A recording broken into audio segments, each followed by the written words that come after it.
Corona की रफ्तार काबू में नहीं है, हालात सुधरते दिखाई नहीं दिख रहे। ऐसे में 5 राज्यों में होने वाले विधानसभा चुनाव का पूरा कर पाना एक बड़ी चुनौती है। चुनाव आयोग लगातार कोशिश में जुटा है कि पाबंदियों के जरिए कोरोना के खतरों को टाला जा सके। इसी कड़ी में आयोग ने 5 राज्यों में सियासी रैलियों, सभाओं, जुलूसों पर 22 जनवरी तक रोक लगा दी।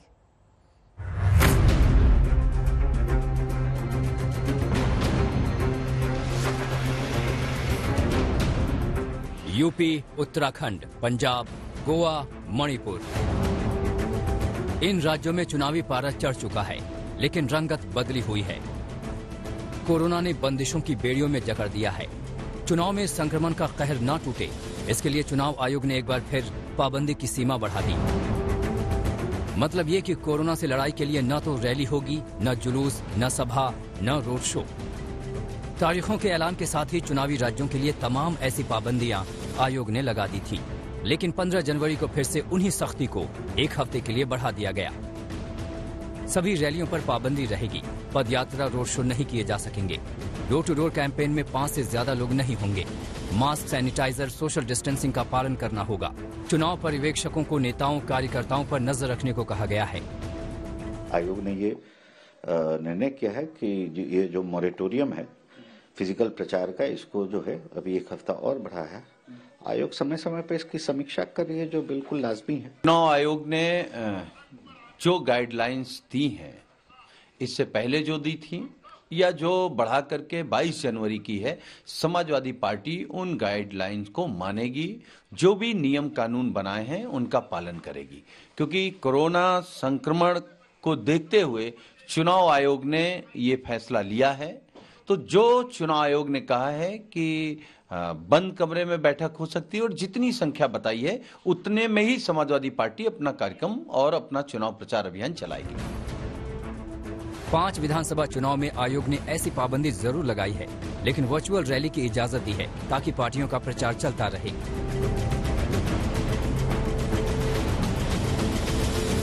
लेकिन ऐसी वर्चुअल रैली कतई मंजूर नहीं। ये तस्वीरें याद होंगी आपको, महज 2 दिन पुरानी हैं।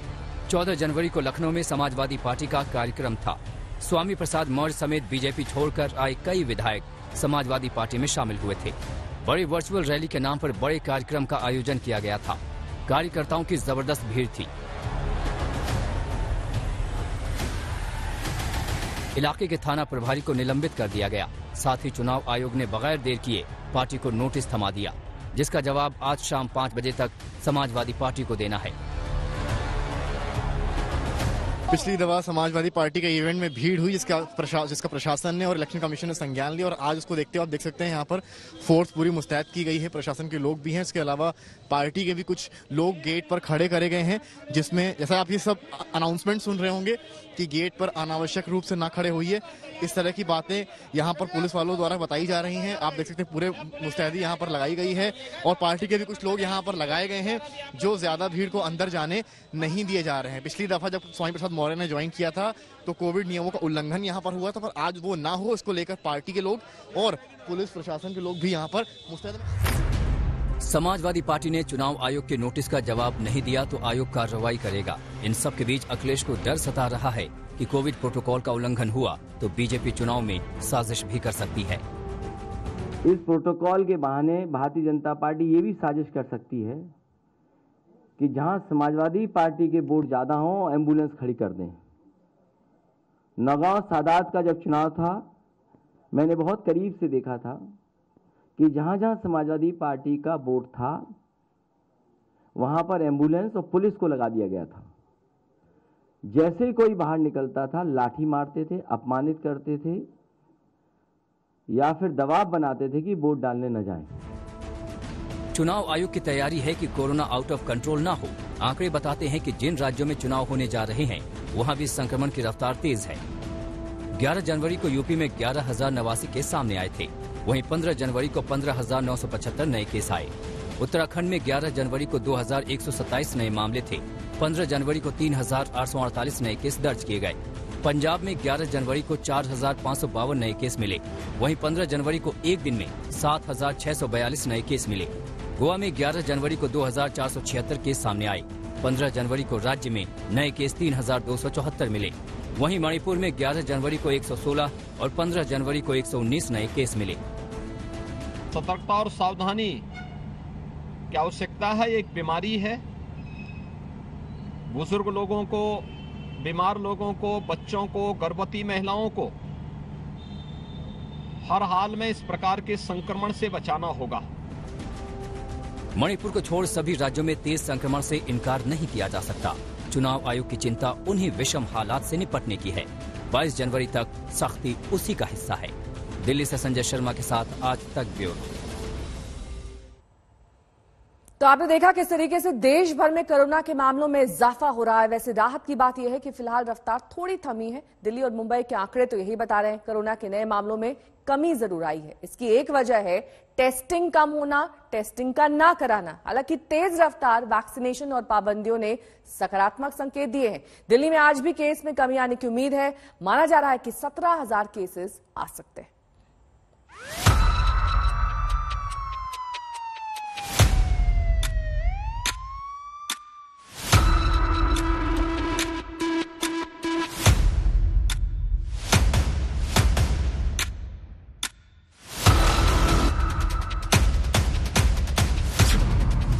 ये तारीख याद होगी आपको, ठीक 1 साल पहले की तारीख।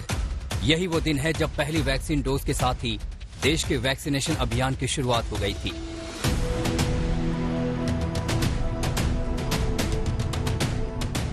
अब देश अपने तय मुकाम के काफी करीब पहुंच चुका है।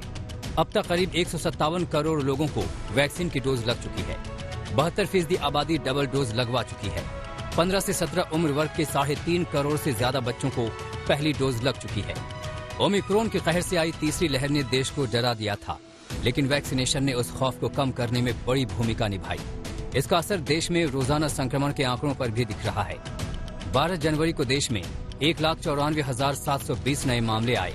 13 जनवरी को ये बढ़कर 2,47,417 हो गए। वहीं 14 जनवरी को 2,64,202 लोग संक्रमित हो गए। 15 जनवरी को यह आंकड़ा बढ़कर 2,68,833 हो गया और आज यानी 16 जनवरी को जारी आंकड़ों के मुताबिक देश में 2,71,202 नए केस सामने आए हैं। आंकड़े बता रहे हैं कि कोरोना की रफ्तार थोड़ी राहत दे रही है, लेकिन खतरा कम नहीं हुआ। ओमिक्रॉन के मामलों में भी इजाफा हुआ है। अब देश में ओमिक्रॉन के 7,743 केस हो गए हैं। ये बात साफ है, हमें सतर्क रहना है, सावधान रहना है, लेकिन पैनिक की स्थिति न आए इसका भी हमें ध्यान रखना ही होगा।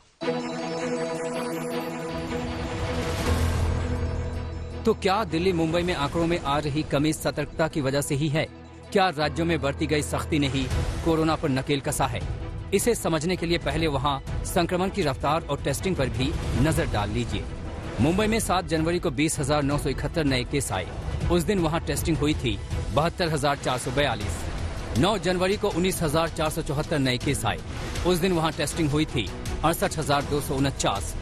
11 जनवरी को 11,647 नए मामले दर्ज किए गए, तब 62,097 टेस्ट किए गए थे। 13 जनवरी को 13,702 लोग संक्रमित पाए गए, जिसमें 63,031 सैंपल लिए गए थे। वहीं 15 जनवरी को 10,661 नए मामले मिले।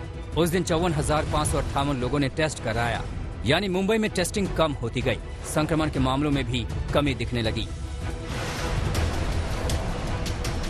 मुंबई समेत महाराष्ट्र में लगातार कोविड मामलों में कमी देखी जा रही है। अगर मुंबई की बात करें तो कल मुंबई में 10,661 मामले रिपोर्ट किए गए थे। उनमें से चिंता का विषय जो है वो ये है कि 11 मौतें हुई हैं कोविड से। लगातार मामलों में कमी जरूर आ रही है, मगर जिस तरीके से डेथ रेट बढ़ रहा है या लोगों की मौतें हो रही है कोविड से, वो एक चिंता की बात है। वहीं मुंबई में अभी भी कुछ लोग हैं जहाँ पर पब्लिक प्लेसेस होते हैं, मार्केट होती है, वहाँ पे लोगों की भीड़ जो है वो जरूर देखने मिलती है। और इस भीड़ में ना लोग सोशल डिस्टेंसिंग का पालन करते हैं, ना ही लोग मास्क पहनने की जहमत उठाते हैं, जो सबसे बड़ा चिंता का विषय अभी भी बना हुआ है। दिल्ली सरकार तो कह चुकी है कि राजधानी में तीसरी लहर का पीक पार हो गया। मतलब अब दिल्ली में कोरोना संक्रमण का ग्राफ गिरता जाएगा। अब दिल्ली का हाल भी जान लीजिए। 7 जनवरी को 15,097 केस मिले। उस दिन टेस्टिंग हुई थी 97,762। 9 जनवरी को 22,751 नए केस आए। उस दिन 96,678 सैंपल टेस्ट किए गए थे। 11 जनवरी को 21,259 नए मामले दर्ज किए गए, तब 82,884 टेस्ट किए गए थे। 13 जनवरी को 28,867 लोग संक्रमित पाए गए। 98,832 लोगों ने जांच कराई। वहीं 15 जनवरी को 20,718 नए मामले मिले। उस दिन 67,624 लोगों ने टेस्ट कराया। लगातार जिस तरीके से कोरोना के मामलों में गिरावट दर्ज की जा रही है, उसमें एक बड़ी वजह दिल्ली में टेस्टिंग की व्यवस्था भी जो है वो कम की गई है। पिछले 24 घंटे में जो 20,000 मामले आए, उनमें तकरीबन 68,000 के आसपास टेस्टिंग जो है वो की गई थी। हालांकि दिल्ली सरकार के स्वास्थ्य मंत्री की माने तो दिल्ली में कोरोना का पीक जो है वो आ चुका है। अब धीरे धीरे कोरोना के मामले जो है वो घटेंगे। हालांकि इसके साथ ही अगर बात की जाए तो दिल्ली में पॉजिटिविटी रेट अभी भी 30% से ज्यादा है, जो एक चिंता का विषय है। दिल्ली सरकार को भरोसा है कि अब संक्रमण के मामलों में कमी आती जाएगी। देखिए, नाइट कर्फ्यू है, वीकेंड कर्फ्यू है, हमने सारे कहते हैं एजुकेशन इंस्टीट्यूट बंद करे हैं, इवन और किया है, दुकानों के लिए रेस्टोरेंट बंद कर दिए, उनका बिल्कुल असर पड़ रहा है। लगभग 17,000 के आसपास केस आने चाहिए। संक्रमण दर इससे कमी आएगी। कल 30.6 थी, तो उससे कमी रहेगी। एक बात तो साफ है कि कोरोना फैलने की असली जड़ लापरवाही है। कोविड प्रोटोकॉल का उल्लंघन करने वालों ने दूसरी लहर से सबक नहीं लिया है। मुंबई से पारस दामा और दिल्ली से सुशांत मेहरा के साथ पंकज जैन, आज तक ब्यूरो।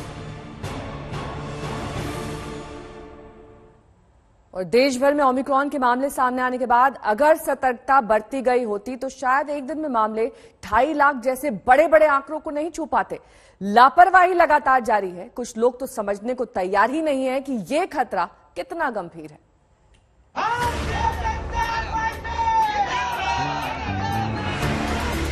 ये यूपी चुनाव की तासीर है।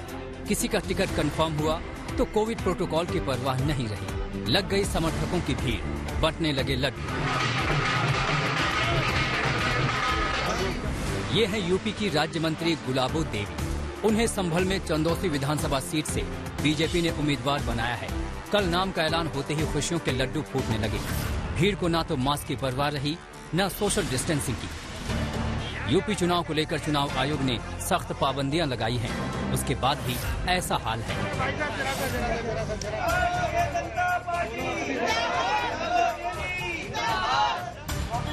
चुनावी राज्य में लापरवाही तो आपने देखी, अब राजस्थान की एक झलक भी देख लीजिए। यहाँ खुद गहलोत सरकार के मंत्री भी भूल गए कि देश अभी तीसरी लहर का सामना कर रहा है। वो भूल गए कि राजस्थान में 15 जनवरी को 9,676 नए कोरोना केस सामने आए। मंत्री अशोक चांदना बगैर मास्क में नजर आए। जब मंत्री ही बिना मास्क के हों तो समर्थकों को क्या फिक्र। मेज नदी पर पुल के शिलान्यास के दौरान यहाँ सोशल डिस्टेंसिंग की धज्जियां उड़ी। अभी एक दिन पहले ही राजस्थान में गंभीर हालात के बीच वीकेंड कर्फ्यू जारी है। सोमवार सुबह 5 बजे तक ये लागू रहेगा। सीकर में वीकेंड कर्फ्यू के दौरान पुलिस का पहरा है। आवाजाही पूरी तरह से बंद है। कानून तोड़ने वालों पर सख्ती की जा रही है। छूट सिर्फ जरूरी सेवाओं के लिए है। देश में खतरा पूरी तरह से टला नहीं है। यूपी में भी केस में इजाफा हुआ है। लखनऊ में आज 2300 नए केस सामने आए हैं। गौतम बुद्ध नगर में आज 1,498 नए केस मिले हैं, जबकि गाजियाबाद में 2,103 लोगों में कोरोना की पुष्टि हुई है। यूपी के हालात पर मुख्यमंत्री योगी लगातार बैठक कर रहे हैं। अस्पतालों में तैयारियों का जायजा ले रहे हैं। प्रथम 2 लहर में कोरोना प्रबंधन का एक मॉडल खड़ा करने के बाद विगत वर्ष ही अगस्त सितंबर माह में थर्ड वेव की जो आशंका विशेषज्ञों के द्वारा व्यक्त की गई थी, उसे देश ने भी और उत्तर प्रदेश ने भी अपने कोरोना प्रबंधन के माध्यम से निर्मूल साबित किया। नोएडा में भी गंभीर हालात से निपटने के लिए नोएडा के अस्पताल 24 घंटे मुस्तैद हैं। ये वो जगह है, ये आईसीयू में इस वक्त मैं खड़ी हूँ, जो भी तैयार हैं, जिनकी जरूरत नहीं पड़ी है इस बार। ये एक इसे हम खुशखबरी कह सकते हैं कि इस बार आईसीयू की जरूरत यहाँ पर नहीं पड़ी है, लेकिन उनकी तैयारी भी यहाँ पर मौजूद है। साथ ही जो डॉक्टर्स की यहाँ पे निष्ठा और कर्तव्य परायणता, यहाँ प्रदर्शित होती हैं वो देखने को नहीं मिलती। कोरोना संक्रमण के खतरे को देखते हुए यूपी सरकार ने अब 23 जनवरी तक सभी स्कूल कॉलेज बंद करने का फैसला किया है। संभल से अनूप कुमार, बूंदी से भवानी सिंह और नोएडा से श्रुतिका के साथ समर्थ श्रीवास्तव, लखनऊ आज तक।